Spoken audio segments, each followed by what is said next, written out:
Hey guys, welcome to another episode of the Vinyl Den, your channel for record collecting by record collectors. I'm Nick. It's Tuesday, time to talk about some new releases coming out this Friday, July 5th. It's kind of a lighter week. There's only about 350 albums coming out this week. I got 13 on my list for today.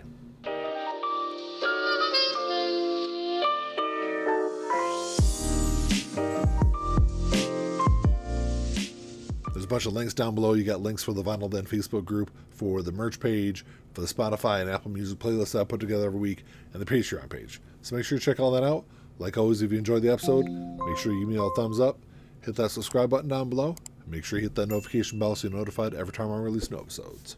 Like I said in the intro, there's about 350 albums coming out this week. I'm only going to talk about 13 on the show, though, today, so if there's something I don't talk about, make sure you drop me a comment down below. Let me know what you're looking forward to grabbing this week. And like always, if you're unable to find these in your local brick-and-mortar stores, I'll put links down below in the comment section. They should all be available online. First album I got on my list this week is this new album by Fastball. This is Sonic Ranch. Came out back on June 14th. It's their 9th studio album. It's going to be on Sky Blue Swirl vinyl. It's going to run you about $29 online. So Fastball is known for their one big track, The Way. Came out back in 1998 on their album, All the Pain Money Can Buy. It's a great album. I actually think that album is even better than that one track that they're known for, but that's the one track that everyone knows. That was their second studio album, I think, when that came out. And, so I haven't listened to anything that the band has done since then. This new album has got a bunch of really great reviews. It's one I definitely had to add to my list to stream and check out this week. So you got that coming out. And then you got the reissue of Heroes by Sabaton coming out this week. Came out back in 2014. It was their 7th studio album. It's going to be on translucent violet vinyl. This is a 10th anniversary release. It's going to run you about $33 online. So this is a big album. If you don't know anything about Sabaton, they're probably the biggest or one of the biggest power metal bands of the 2010s. Some really cool stuff. I was never a big fan of this band. My youngest son actually got me a little bit into them over the last couple of years. All their albums always have like this, they're always like, have this war theme to all their albums. But Heroes was the first time that the band really focused on individuals. Each song on this album is about a real life individual. I think most of them all were part of World War II. It's a cool album to kind of go back through and check out. Definitely check out Sabaton if you're unfamiliar with them.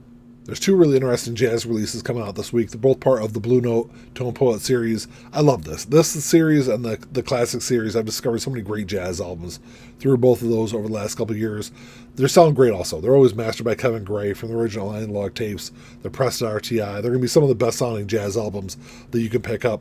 But the first one's going to be Donald Byrd, Byrd Blows on Beacon Hill. This was released back in 1957. It's going to run about $39 online. This is one of his first albums as a band leader. Really helped establish Donald as one of the greatest trumpeters of his generation. There's a great lineup on here also. He's got Ray Santisi on here, Doug Watkins, Jimmy Zatano. Like I said, if you're looking to get into jazz music, it's great to follow this series and the classic series because Blue Note does a great job with both of those. So you got that one coming out. I'll say this one I've streamed several times over the last probably 6 or 8 months. It's definitely one I'm going to look forward to grabbing this week. And then you also got Wayne Shorter, Odyssey of Iska coming out. This came out back in 1971. It's also going to run about $39 online. Same thing. It's all mastered by Kevin Gray, pressed to RTI. Sounds great. So this is really kind of a big transition period for Wayne during the recording of this album, right around the recording of this album. He had, before this, not too long before he recorded the album, he had just left Miles Davis's group. His daughter was born the year before this album. She was born with really severe brain damage. This album is actually named after her. It's a really interesting album because he really started incorporating some Brazilian sounds into his music on this album that would really kind of almost dominate his music over the next couple of albums. But like I said, if you're unfamiliar with Wayne Shorter, it's a great album to listen to. It's definitely a little bit different than some of his stuff he'd done earlier in his career, especially when he was with Miles Davis around that period of time. But definitely check both of those jazz releases out. So the next release is one that I guess I don't really know what the point of it is, but anyway, it's definitely one I'll stream and check out and see if there's anything different between this and the previous version of it. This is Shania Twain Greatest Hits Summer Tour Edition. It's going to run you about $35 online. This is being released to celebrate the upcoming UK and Ireland concerts that she's doing. But she released a Greatest Hits compilation back in 2004. It got reissued on vinyl last year. There's a couple of additional bonus tracks on there. The version from last year was across 2 LPs. It was like 25 or 28 tracks. No, I'm sorry. It's 23 tracks across 2 LPs. And with this release, you're getting half the number of tracks. There's only 12 tracks on here. So I don't know what the big difference is between this release and the release from last year. The release from last year is twice as many tracks across 2 LPs. And it's going to like 38 or 39 bucks on Amazon. So I don't know what the point of this release is. I'll stream it this week and see if there's anything different than the release from last week. Then you got Selena, Amor, Prohibido getting reissued this week. Came out back in 1994. It was her 4th studio album. 30th anniversary release. It's going to be on clear vinyl. It's going to run you about 32 bucks online. This is the album that really kind of made her a big star here in the U.S. This is an album that she was, musically, is definitely more mature, a little bit more experimental than stuff that she'd done earlier in her career. She incorporates some rock elements in here. She incorporates some hip-hop elements in here also. It's a really great album. This is the album that I first heard her on. My wife had this on CD back in the 90s. This album was in the top 5 of the Billboard Latin album charts for an astounding 98 consecutive weeks. Huge album.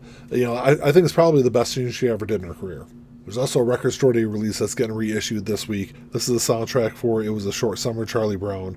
So this came out back in April. It was the 6th animated Peanut special, aired back in September of 1969. It's going to run you about 30 bucks online. So this had never been available on vinyl before Record Store Day this year. It was released as an RSD first this year. There's only, I think, 1,200 copies of this that were released. I think the RSD version was on green vinyl. There's a couple of different versions of it this week. There's going to be a black version, and then there's a blue version. The blue version is going to be an RSD Essentials release. So you can be able to get that through your local record stores. Like I said, all the albums I talk about in the video today, I'll put links down below in the comment section. I'll put one down there for the RSD Essentials release also. This is a really cool release. It's got 6 additional tracks on here that were never a part of the that special when it aired. I grew up on these. I used to always love watching these Charlie Brown specials every year whenever the reruns would come up. Of course, I wasn't alive in 1969, but of course I've seen it several times over the years. So you got that getting reissued this week, and you got Grateful Dead Set coming out. This was released back in 1981. It was their 7th and 2nd live album of 1981. It's going to run about 43 bucks online, recorded between September and October of 1980. The cool thing about this release is it was initially supposed to be one live album instead of 2. So you had Dead Set that came out. You also had Reckoning. Reckoning was the other live album that came out that year. There was supposed to be one long live album. They kind of broke it up. So so Reckoning is an all acoustic live album, and then Dead Set is the all electric version of the live album. So it's kind of cool if you've got both of those, kind of put them together, because that's all one album. I guess they should have reissued this all as one, like it was initially intended to be released. That'd be kind of a cool release. Maybe we'll do something like that later on down the line. Next album is from a band that a lot of people out there probably aren't all that familiar with, but it's a really good album to check out.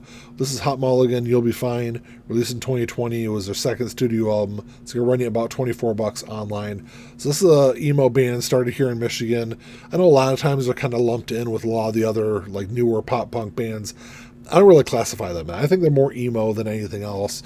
But, this is a really cool album. I've known of the band for a long time, or since, I shouldn't say a long time, because it's only their 2nd album. I think their first album came out in like 2018. So I've known of the band for several years, but I never got around to checking out any of their music until it was probably within the last 4 or 5 months I sat down and listened to this album.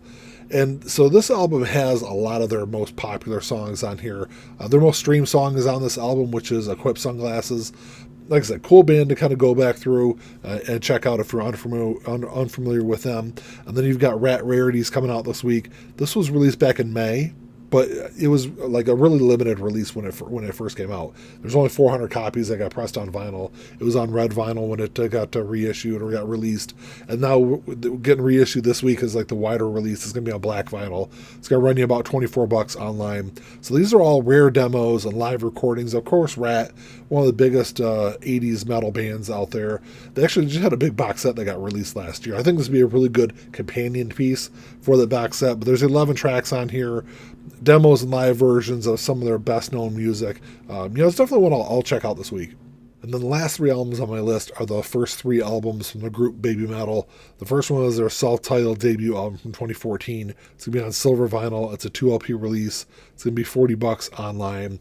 If you're unfamiliar with Babymetal, they are I guess they're like this J-pop metal fusion group. I think technically they're listed as a Japanese metal idol group is how they're actually labeled. But really interesting. When their first single came out, or at least the first single I remember hearing, is "Gimme Chocolate," which is a single off of this first album. I thought they're kind of a joke band, and I kind of had that kind of feeling about the group until it was probably about a year ago. My daughter picked up a couple of CDs. And that was really kind of the first time I actually sat down and listened to them. And even though it's all in Japanese, it's actually got some really good music on here. Even though I'm not the biggest metal fan, it's definitely worth checking out if you are a metal fan, though. So this album got a bunch of really positive reviews when it came out. Hit number 187 on the Billboard 200, which is huge for a Japanese language album. So you got that one coming out this week, and then you got the reissue of their second album, Metal Resistance, coming out. It was released in 2016. This is going to be on gold vinyl. 2 LP release. It's also going to be $40. This one did a little bit better. So when this one debuted, it debuted at number 39 on the Billboard 200. It was the first time a Japanese language album had charted that high since I think it was like 1963 for that one. So it's it's kind of a progression musically for the band. I remember only like a couple of tracks off here. I think I'd look up the track listing. Road to Resistance, which was the big single off this one, I think is the only one I remember listening to when it first came out. But like I said, I've kind of listened to off and on some of their music over the last year or so. And then the third and last album on the list this week is their third studio album, Metal Galaxy, released in 2019. This is going to be on translucent black vinyl. 2 LP release. Kind of a progression. Each and every album had charted higher that Babymetal had released. This one actually debuted at number 13, which broke the record for the highest charting Japanese language album ever in the U.S. Well, that's all I got for you today, guys. Thanks for checking the show out. Make sure you drop me a comment down below. Let me know what you're looking forward to grabbing this week. I think there's some cool stuff coming out this week, even though it's kind of a lighter week. I think there's some stuff that's really kind of flying out of the radar, like that Hot Mulligan release. If you're unfamiliar with them, if you're unfamiliar with Babymetal and you're a metal fan, definitely check them out. I'm probably going to grab that Donald Byrd release. I'll stream the Fastball release. There's a couple other ones I got some question marks next to, but let me know what you're looking forward to grabbing this week. Like always, if you enjoyed the episode, make sure you give me the old thumbs up. Hit that subscribe button down below. That's all I got. Until next time, keep on spinning. Peace.